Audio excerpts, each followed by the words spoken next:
Shalom, Bapak Ibu, saudara-saudara yang Tuhan Yesus kasihi. Salam dari Bogor Baru.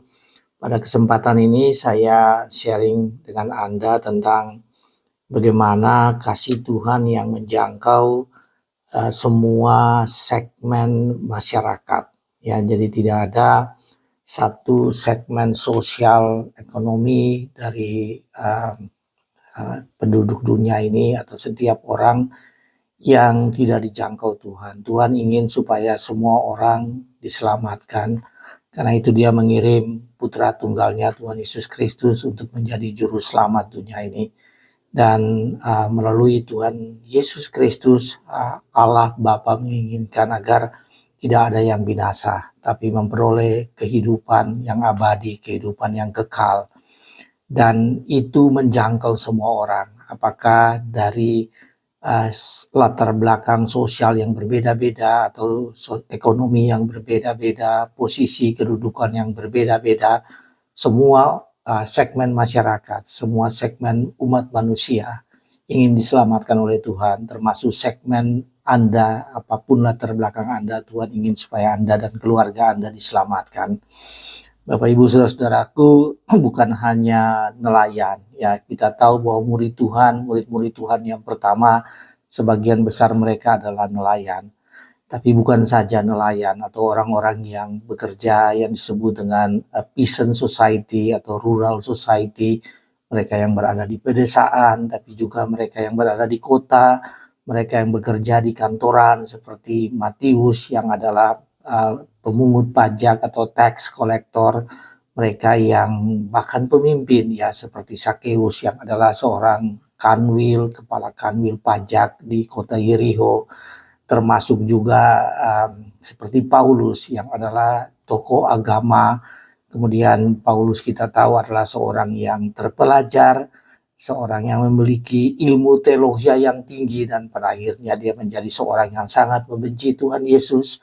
Tapi di akhir dari episode kehidupannya dia juga adalah orang yang dijamah oleh Tuhan. Nah, Bapak Ibu saudara-saudara sekalian, jadi semua orang Tuhan ingin menyelamatkan semua orang apapun latar belakangnya, karena setiap orang itu memiliki harga yang begitu tinggi, begitu berarti di hadapan Tuhan. Karena itu Tuhan ingin menyelamatkan setiap orang, dan setiap orang yang percaya diberikan kehidupan yang kekal. Bapak Ibu saudara-saudara sekalian, ada salah seorang yang memiliki latar belakang sebagai tentara. Dia bernama Cornelius dan dia adalah semacam komandan kompi atau resimen dari satu pasukan yang bernama pasukan Italia. Dan biasanya pada zaman sekarang ini kalau seorang yang memiliki kedudukan seperti itu ya, posisi seperti itu, komandan dari kompi itu atau resimen itu, maka dia berpangkat, paling tidak dia berpangkat kolonel. Jadi satu jabatan yang cukup tinggi di zaman itu, di abad pertama, dari kota Kaisarea. Dan Cornelius ini dia komandan dari kira-kira anak buahnya kira-kira 100 orang dari satu pasukan ya yang disebut dengan atau sentri yang disebut dengan pasukan Italia. Nah, Bapak Ibu saudara-saudaraku, Cornelius ini dia adalah seorang yang bukan orang Yahudi, tapi dia beragama Yahudi. Jadi dia bukan orang bersunat atau bukan orang Yahudi. Mungkin saja dia orang warga negara Romawi karena dia adalah tentara Romawi. Mungkin saja juga dia seorang Yunani. Ya, dikatakan bahwa dia ini bukan orang Yahudi dan dia bukan orang yang bersunat. Jadi udah pasti dia bukan orang Yahudi dan dia memiliki kedudukan yang tinggi. Jadi Cornelius ini dia bukan orang Yahudi tapi dia beragama Yahudi. Dan kita bisa melihat nanti bahwa beragama saja tidak cukup. Ya, seseorang hidup yang beragama saja tidak cukup. Harus lebih dari itu. Yaitu sungguh-sungguh mengenal Tuhan Yesus sebagai juru selamat, sebagai Tuhan dan Allahnya yang dia sembah, yang dia percaya, dan sebagai juru selamat pribadinya. Saudara-saudara sekalian, Cornelius adalah seorang tentara, seorang komandan kompi dari regimen yang cukup berarti di Kaisarea, di kota yang bernama Kaisarea. Nah, mengapa saya katakan ini penting? Karena Kaisarea ini adalah kota pesisir ya, kota yang berada di tepi pantai yang jaraknya kira-kira 3 hari perjalanan ya, atau 2 sampai 3 hari perjalanan dari Yopa. Yopa adalah kota yang zaman itu cukup besar. Sekarang ini Yopa ini bagian dari Tel Aviv ya, jadi cukup penting. Kota Kaisarea ini dia berada di tepi pantai, dan karena itu dia merupakan tempat di mana dari Kaisarea bisa berlayar ke tempat yang lain, terutama ke benua Eropa, termasuk ke pusat kerajaan Roma sendiri. Nah, Bapak Ibu Saudaraku, karena Cornelius berada di kota itu menjadi pimpinan atau semacam komandan dari regimen Italia yang bermarkas di kota Kaisarea, maka Cornelius ini adalah seseorang yang sangat penting, seseorang yang sangat berarti bagi banyak orang pada saat itu, terutama bagi kerajaan Romawi. Nah, mari kita melihat orang yang cukup penting ini, dan ternyata Tuhan menangkap dia, Tuhan menjamah dia, dan kemudian dia menjadi pengikut Kristus yang sungguh-sungguh. Dari seseorang yang beragama, yang belum mengenal Kristus, menjadi seseorang yang mengenal Kristus. Bapak Ibu, kisah ini terambil dari Kisah Para Rasul pasal 10. Nah, kalau Anda membaca dari Kisah Para Rasul pasal 10, ini judul perikop ini di Alkitab kita adalah Petrus dan Cornelius. Yang secara singkat saya ingin menjelaskan bahwa dalam suatu penglihatan ketika Cornelius sedang berdoa, maka Allah menampakkan diri kepadanya, dan Allah mengatakan bahwa dia harus bertemu dengan Petrus dan mengetahui Petrus adalah rasul, dan harus bertemu dengan Petrus dan kemudian mengetahui apa yang dikatakan Petrus kepadanya. Nah, penglihatan itu Bapak Ibu ditindaklanjuti oleh Cornelius. Dia mencari Petrus melalui anak-anak buahnya, dia mencari Petrus yang pada saat itu dalam penglihatan dikatakan berada di kota Yopa. Tadi saya sebutkan bahwa kota Yopa itu kira-kira 2 sampai 3 hari perjalanan. Ya, tentu saja pakai istirahat ya, jadi sekitar 2 hari perjalanan dari antara kedua kota ini.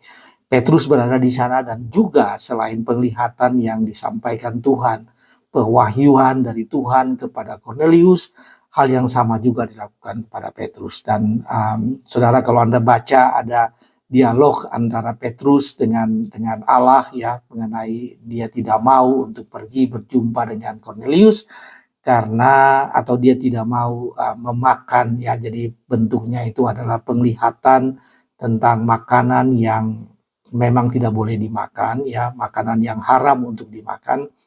Kemudian Petrus menolak itu, tetapi kemudian sampai 3 kali ya malaikat atau Allah menunjukkan makanan yang harus Petrus makan, dan dari sana Petrus memahami bahwa sesungguhnya dia harus menjamah, dia harus pergi dan berjumpa dengan Cornelius. Ketika orang-orang suruhan atau bawahan dari Cornelius ini datang untuk menjumpai Petrus dan mengajak Petrus untuk pergi dari Yopa ke Kaisarea dalam rangka Petrus menyampaikan berita, kabar baik, kabar baik, yaitu tentang cerita atau berita tentang Yesus sebagai juru selamat kepada Cornelius dan seisi rumahnya. Nah, saudara, itu kira-kira ringkasannya seseorang yang bernama Cornelius yang berasal dari bukan orang Yahudi, dilayani oleh Petrus yang seseorang yang memang mengikuti ajaran yang benar, yaitu ajaran Yahudi yang tidak boleh bertemu dengan orang non Yahudi, tapi itu dilakukan oleh Petrus karena penglihatan yang dia lihat, dan kemudian dia mengajak Petrus untuk bertemu dengan Cornelius, dan pada akhirnya Cornelius dijamah oleh Tuhan dan dibaptis, dan kemudian menjadi orang Kristen yang sungguh-sungguh atau pengikut Kristus yang sungguh-sungguh. Bapak Ibu Saudaraku, dari cerita ini ya, dari cerita Petrus dan Cornelius ini, maka kita akan melihat yang ada 2 hal penting yang bisa kita pelajari. Dan hal yang pertama yaitu bahwa kehidupan kesalehan dan kehidupan yang beragama saja itu tidak cukup. Ya, Tuhan menginginkan lebih dari itu, sehingga harus berkenalan dengan Tuhan Yesus.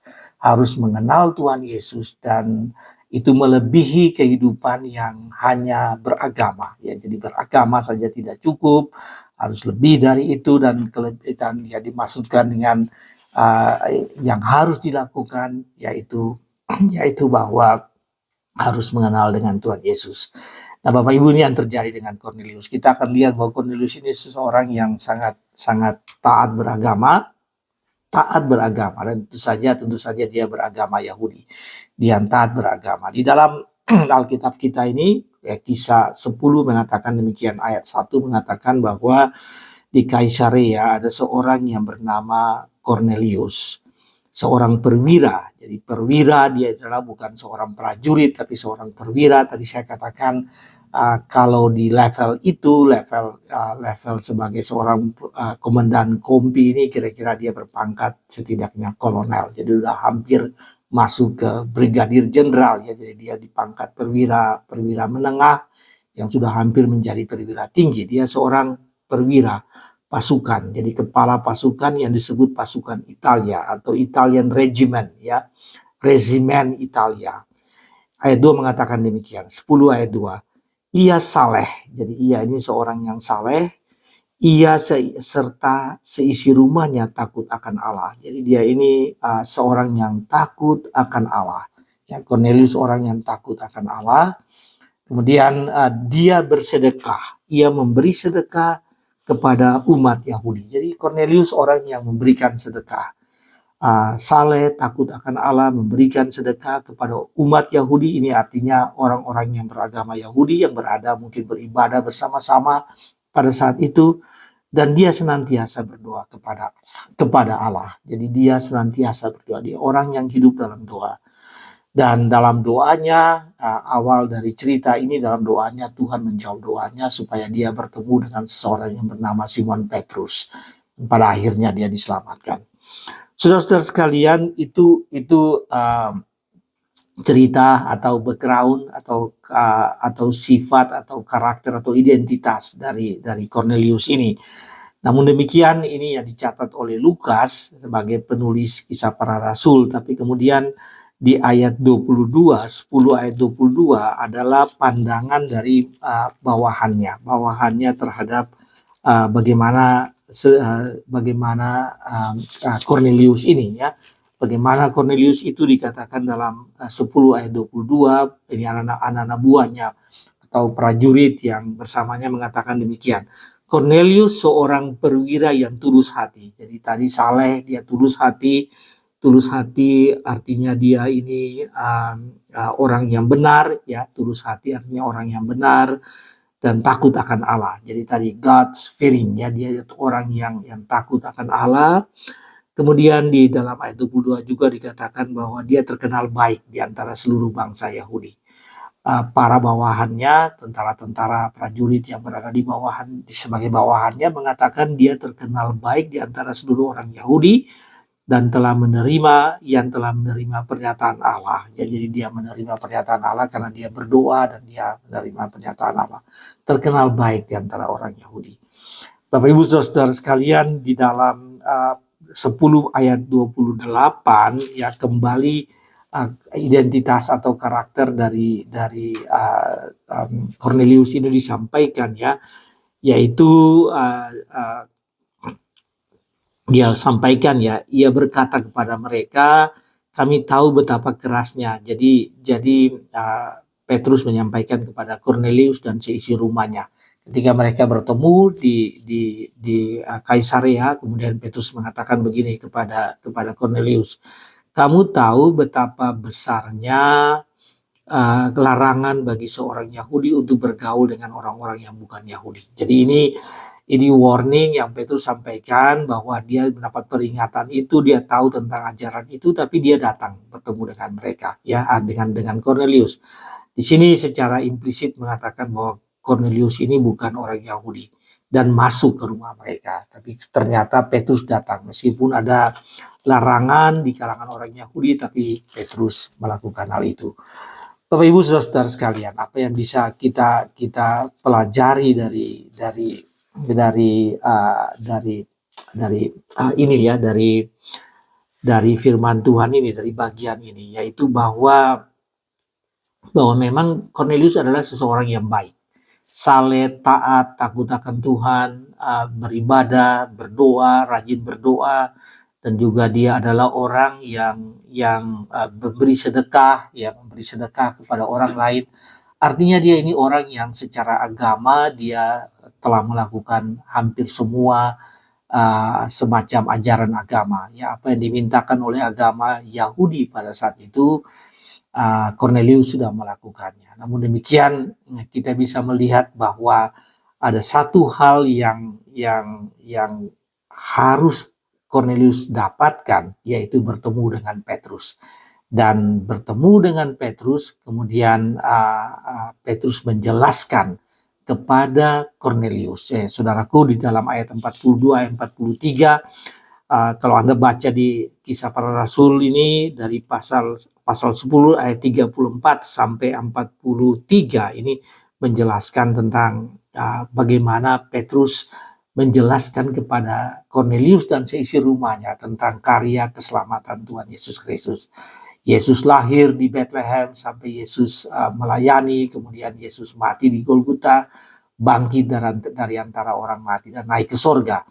Itu dijelaskan oleh Petrus kepada Cornelius, saudaraku. Dan kemudian di dalam ayat 42 mengatakan begini, dan ia telah menugaskan kami, Yesus Kristus telah menugaskan kami untuk memberitakan kepada seluruh bangsa dan bersaksi bahwa dialah yang ditentukan Allah menjadi hakim atas orang-orang hidup dan orang-orang mati. Ya, Petrus mengatakan kepada Cornelius, dia akan menjadi hakim untuk atas semua bangsa, baik orang yang hidup maupun orang-orang yang mati. Kemudian dia lanjutkan oleh Petrus tentang dialah semua nabi bersaksi bahwa barang siapa yang percaya kepadanya, ia akan mendapat pengampunan dosa oleh karena namanya. Jadi siapa yang percaya kepada Kristus akan dapat pengampunan dosa. Nah, ini akhir dari penjelasan Petrus tentang Tuhan Yesus Kristus kepada Cornelius. Nah, saudaraku, dengan tujuan apa? Dengan tujuan supaya Cornelius dia bisa tahu bahwa selain ajaran agama yang telah dia lakukan, maka hal yang paling penting yaitu dia mengenal Tuhan Yesus Kristus. Dia percaya kepada Kristus, dia mengenal, dia menerima Tuhan Yesus dan masuk dalam rancangan Yesus untuk menyelamatkan dunia ini. Yang nantinya pada saatnya Yesus akan menjadi hakim, hakim terhadap yang mengadili semua orang, baik yang hidup maupun yang mati. Bapak Ibu saudaraku, apa ini artinya bagi kita? Cerita Cornelius ini ingin menekankan kepada kita bahwa tidak cukup kita beragama, tidak cukup kita disebutkan dengan orang yang baik, orang yang saleh, orang yang taat, orang yang jujur, orang yang berdoa, bahkan orang yang rajin berdoa, tidak cukup sampai di sana. Yang paling penting ditekankan di dalam, atau hal yang lebih penting yang harus diutamakan, yaitu bahwa setiap orang harus mengenal Tuhan Yesus Kristus. Ya, karena itu pun, karena ada alasan ini, maka Tuhan mengajak Petrus untuk datang bertemu dengan Cornelius, menyatakan bahwa kamu sudah hidup dengan baik, perbuatan baikmu tercatat, tetapi itu belum cukup. Kamu harus mengenal Tuhan Yesus sebagai juru selamat. Bapak Ibu saudara-saudaraku, Anda mungkin berpikir bahwa Anda ini sudah baik, Anda kehidupanmu sudah baik, tapi hari ini firman Tuhan ingin menekankan bahwa itu tidak cukup. Seseorang yang mengatakan dia itu sudah mengikuti ajaran agama, dia mungkin, atau bagi kita, Anda mengatakan Anda orang Kristen, tetapi kalau Anda tidak mengenal Tuhan Yesus dan menerima Yesus sebagai juru selamat, maka kekristenan Anda itu tidak membawa Anda pada keselamatan. Ya, sekali lagi, agama Anda tidak membawa Anda pada keselamatan kalau agama itu tidak disertai dengan percaya sungguh-sungguh dan menerima Tuhan Yesus Kristus sebagai juru selamat. Saudara sekalian, itu pelajaran yang penting, dan mulai dari hari ini Anda harus memahami ini secara betul dan memberikan diri Anda. Sekali lagi, memberikan diri Anda supaya Anda menjadi orang yang sungguh-sungguh beragama, tapi juga orang yang menerima Tuhan Yesus sebagai juru selamat yang percaya kepada Yesus sebagai juru selamat dunia ini dan memberi dirimu untuk diselamatkan oleh Tuhan Yesus.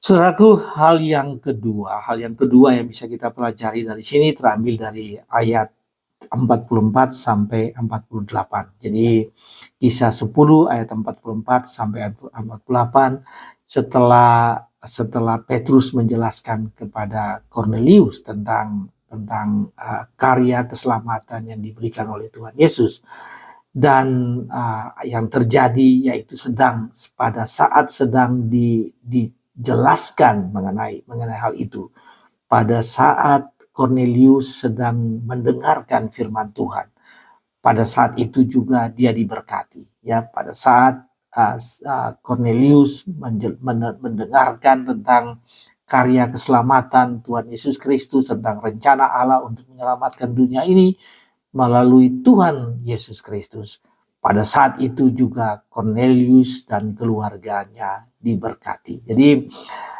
poin yang ingin saya sampaikan ke Anda bahwa ketika Anda mendengarkan firman Tuhan, ketika Anda dengan sungguh-sungguh mendengarkan sabda Tuhan, kemudian dengan sungguh-sungguh memahami firman Tuhan, maka pada saat itu juga Anda diberkati. Ya, Anda diberkati. Saudara sekalian, dalam ayat 46 dikatakan begini, ketika Petrus sedang berkata demikian. Nah, ketika Petrus sedang mengajarkan, sedang memberitakan firman Tuhan, sedang memberitakan karya keselamatan, menjelaskan karya keselamatan kepada Kornelius itu, dikatakan begini, ketika Petrus sedang berkata demikian, turunlah Roh Kudus ke atas semua orang yang mendengarkan pemberitaan itu. Jadi yang dimaksudkan dengan semua orang di sini adalah orang-orang yang berada dalam isi rumah Kornelius, tentu saja dia dan keluarganya. Jadi ketika mereka sedang mendengarkan itu, apa yang dijelaskan oleh Petrus, tiba-tiba saja Roh Kudus turun ke atas mereka. Dan semua orang yang percaya dari golongan bersunat yang menyertai Petrus, ini orang-orang Yahudi lainnya atau murid-murid lainnya yang bersama dengan Petrus, orang-orang yang sudah menerima Tuhan Yesus Kristus yang bersama-sama dengan Petrus, ketika mereka dan semua orang yang percaya dari golongan tersebut, ya dari golongan bersunat atau mereka yang bersama-sama dengan Petrus, tercengang-cengang karena melihat karunia Roh Kudus dicurahkan atas bangsa-bangsa lain juga. Jadi karunia Roh Kudus itu juga dicurahkan kepada Kornelius yang bukan orang Yahudi. Jadi kepada semua orang yang ada dalam isi rumah itu, karunia berkat Roh Kudus juga dicurahkan. Sebab mereka mendengar orang-orang yang berkata dalam bahasa roh dan memuliakan Allah. Jadi Kornelius dan seisi rumahnya ini mereka mendengarkan firman Tuhan, apa yang disampaikan oleh Petrus, dan pada saat itu mereka memuliakan Allah. Kemudian Bapak Ibu Saudara sekalian, dikatakan bahwa Petrus kemudian membaptis Kornelius dan seisi rumahnya, dan kemudian di sini menggambarkan bagaimana Kornelius dan seisi rumahnya itu menerima Tuhan Yesus Kristus. Jadi mereka dibaptis, dan kemudian saudara bisa bayangkan hal ini. Mereka adalah orang beragama, mendengar berita tentang Tuhan Yesus Kristus, diberkati dengan di sini dikatakan dengan karunia Roh Kudus. Jadi mereka diberkati dan akhirnya mereka dibaptis. Saudara sekalian, ini adalah salah satu cara Tuhan menyatakan firman-Nya, ya, dan kemudian diberkati. Ada banyak cara Tuhan menjamah orang-orang percaya. Tuhan menjamah setiap orang dengan cara Tuhan untuk menyatakan kepadanya tentang keselamatan itu dan mengajak setiap orang menjadi murid. Kepada setiap orang berbeda-beda. Ya, Tuhan mempunyai cara yang berbeda dengan Paulus, Tuhan mempunyai cara yang berbeda dengan Petrus dan Andreas, Yakobus dan Yohanes, Matius, Sakeus. Tuhan mempunyai cara yang berbeda-beda untuk memanggil setiap orang. Dan kepada Kornelius dan keluarganya juga Tuhan mempunyai cara yang berbeda, yaitu mengajak Petrus datang mendengarkan firman Tuhan. Dan selagi mereka mendengarkan firman Tuhan, hati mereka terbuka menerima Tuhan Yesus Kristus, dan kemudian diberkati, dan kemudian dibaptis, dan kemudian diberkati. Jadi itulah cara Tuhan. Cara Tuhan kepada setiap orang berbeda-beda. Kepada Kornelius ini, ya selagi mereka mendengarkan firman Tuhan, dikatakan bahwa Roh Kudus tercurah atas mereka, dan kemudian mereka diberkati. Bapak Ibu saudara-saudara sekalian, ketika Israel mendengarkan firman Tuhan, maka Allah memberkati mereka. Ketika mereka patuh terhadap firman Tuhan, maka Allah memberkati mereka. Jadi berkat-berkat itu diberikan ketika mereka mengikuti firman Tuhan. Kemudian ketika mereka tidak mengikuti Allah, firman Tuhan, ketika mereka menyembah kepada dewa-dewa atau ilah-ilah, bukan kepada Yahweh, maka mereka tidak diberkati. Itu adalah hal yang berlaku di sepanjang sejarah kehidupan bangsa Israel. Saudaraku, di zaman Nehemia ini kira-kira dia setelah 300 tahun firman Tuhan atau Taurat tidak dibacakan, tidak diperhatikan oleh orang Israel. Pada zaman Nehemia, orang Israel meminta supaya Nehemia dan Esra membacakan Taurat Tuhan kepada mereka. Dan ketika mereka mendengarkan firman Tuhan, ya saudaraku, di dalam kitab Nehemia dikatakan seharian penuh firman Tuhan dibacakan, Taurat dibacakan. Dan ketika mereka mendengarkan firman Tuhan, maka mereka diberkati. Saya ingin sampaikan kepada Anda bahwa mendengarkan firman Tuhan adalah semacam kondisi, ya, semacam kondisi atau circumstance. Circumstance ini semacam lingkungan atau semacam ekosistem, kalau dalam bahasa yang sering kita dengar, adalah ekosistem atau lingkungan atau kondisi bagi berkat-berkat Tuhan itu dicurahkan. Ketika firman Tuhan ada di dalam pada seseorang, ketika seseorang mendengarkan firman Tuhan, seseorang patuh pada firman Tuhan dan kemudian menerima Kristus sebagai Tuhan dan Raja, ketika dia melakukan hal itu adalah kondisi, itu adalah keadaan, itu adalah circumstances bagi firman, bagi berkat-berkat dicurahkan. Nah, Bapak Ibu Saudara sekalian, apa ini artinya bagi Anda? Rumah dan keluarga Anda, rumah dan keluargamu perlu terbuka untuk firman Tuhan diberitakan. Kehidupanmu sendiri sebagai pribadi harus terbuka untuk menerima firman Tuhan. Hatimu harus terbuka untuk menerima firman Tuhan. Kehidupan Anda dan keluarga Anda, bahkan rumah tangga Anda, ya, rumah Anda secara fisik pun itu harus terbuka untuk pemberitaan firman Tuhan, terbuka untuk persekutuan. Dan ketika itu terbuka, tadi saya katakan itu adalah semacam prakondisi atau environment atau lingkungan atau ekosistem atau circumstances, ya, bagi berkat-berkat Tuhan dicurahkan. Seperti Cornelius ketika dia membuka rumahnya, ketika dia mendengarkan firman Tuhan, sedang dia mendengarkan firman Tuhan itu, berkat Tuhan dicurahkan.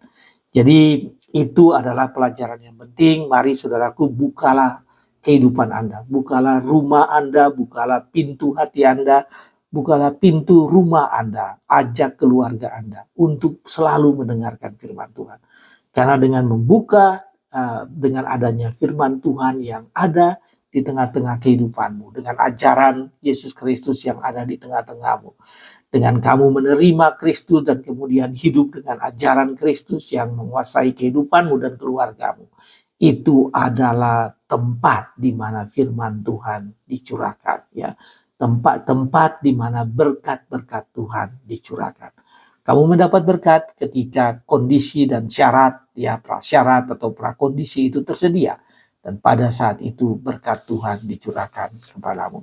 Saudara, bagaimana Tuhan mau mencurahkan berkat kepadamu bila kamu tidak menyiapkan hatimu, menyiapkan rumahmu, menyiapkan hatimu, menyiapkan kehidupanmu, ya, tidak akan firman berkat itu datang dalam kondisi kehidupanmu yang tidak mengikuti firman Tuhan.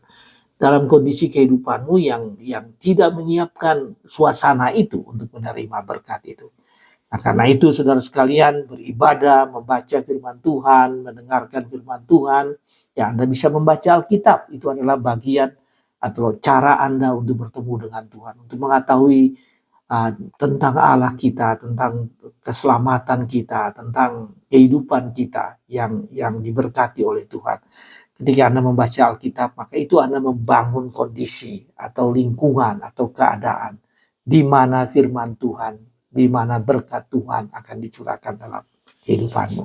Dan saudara sekalian, itu adalah pelajaran yang penting.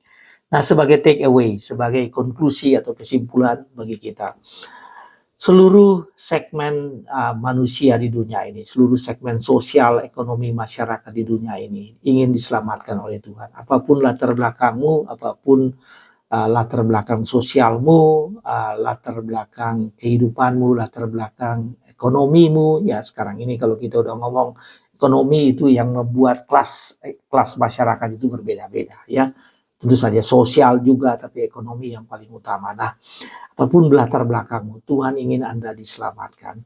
Nah, Tuhan menjamah Anda dan ingin supaya Anda tidak saja beragama. Anda tidak saja beragama. Tapi yang paling penting Anda mengenal Tuhan Yesus Kristus. Jadi beragama itu adalah semacam syarat kecukupan. Cukup. Tapi keharusan bagi Anda, yaitu Anda mengenal Tuhan Yesus sebagai juru selamat. Saudara, itulah sebabnya Tuhan datang dan menyampaikan itu kepada Petrus, supaya Petrus harus menjumpai Kornelius. Supaya dia tidak hanya beragama, tapi dia juga mengenal Tuhan Yesus Kristus. Saudaraku, Anda diminta tidak sekedar beragama, tapi Anda sungguh-sungguh percaya pada Kristus. Dan mengenal Yesus Kristus adalah jalan keselamatan. Dan mengenal Tuhan Yesus Kristus adalah lingkungan yang Anda ciptakan bagi berkat-berkat Allah dicurahkan dalam kehidupan Anda. Saudara, demikianlah firman Tuhan, kiranya Tuhan berkati saudara sekalian. Amin.